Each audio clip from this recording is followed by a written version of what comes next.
So as we go along, we're going to find that most of the time when we have an SN1 reaction, it's going to involve a neutral nucleophile. So when we were just talking about the SN1 reaction, we actually used a hydroxide for that. And they tend to do that to make the mechanism simpler. So they really wanted to show the SN1 mechanism in 2 steps. But we're going to find out most of the time when we do an SN1 reaction, it's going to involve a neutral nucleophile. So we need to consider this fact. And the idea is during a SN1 reaction with a neutral nucleophile, there's an extra step at the end. So we're still going to undergo those 2 basic steps, the kicking off of the leaving group, the attack of the nucleophile on the electrophilic carbon. But now, because we're dealing with a neutral nucleophile, we're going to create a positively charged species that we're going to have to get rid of in the end. So when we see these SN1 reactions, they're probably going to involve at least 3 steps. And this leads into probably one of the more important mantras that we have in organic chemistry. Neutral nucleophiles lose a hydrogen during their reaction. So we're going to see this a lot when we're going to be playing around with these neutral nucleophiles quite a bit as we go along. And just remember that when a neutral nucleophile acts as a nucleophile during the reaction, it tends to lose a hydrogen. So here, when we look at this, we have our tertiary halogen, and then now we have methanol. And I'll summarize all these. There's really only 2 neutral nucleophiles that we're going to look at: alcohols like methanol and ethanol, and water. You know, there are other neutral nucleophiles, but these are really the only ones we look at. But we also need to consider that not all nucleophiles are good nucleophiles. By a good nucleophile, I mean something with lone pair electrons and a negative charge, and I gave you a list of about 5 of them. And we need to consider the fact that neutral nucleophiles can still get the job done. They're not that good at it, though, and so that's something else we're going to talk about later, is how does the fact that some nucleophiles are not that good, how does that affect these reactions?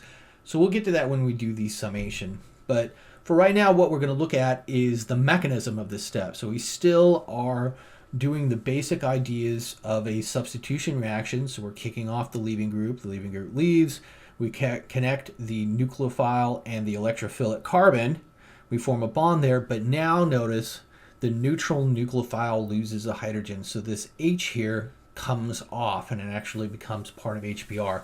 And we're going to see this a bunch of times because neutral nucleophiles are actually pretty common. Neutral nucleophiles lose a hydrogen.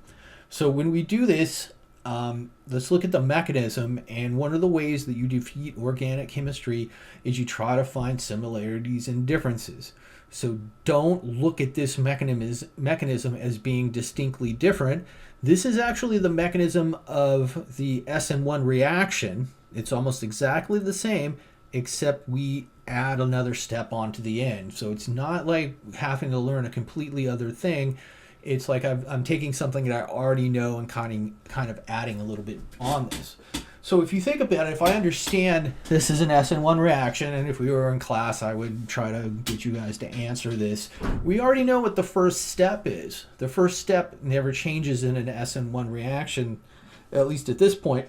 The first step says, I can't really do anything until I form my carbocation. My nucleophile does not come into play until we have formed the carbocation. So the first step of my SN1 reaction is going to be leaving group removal. So the first thing we need to do is to get rid of that leaving group. So the leaving group pops off, we break the carbon-bromine bond, those electrons jump onto the bromine.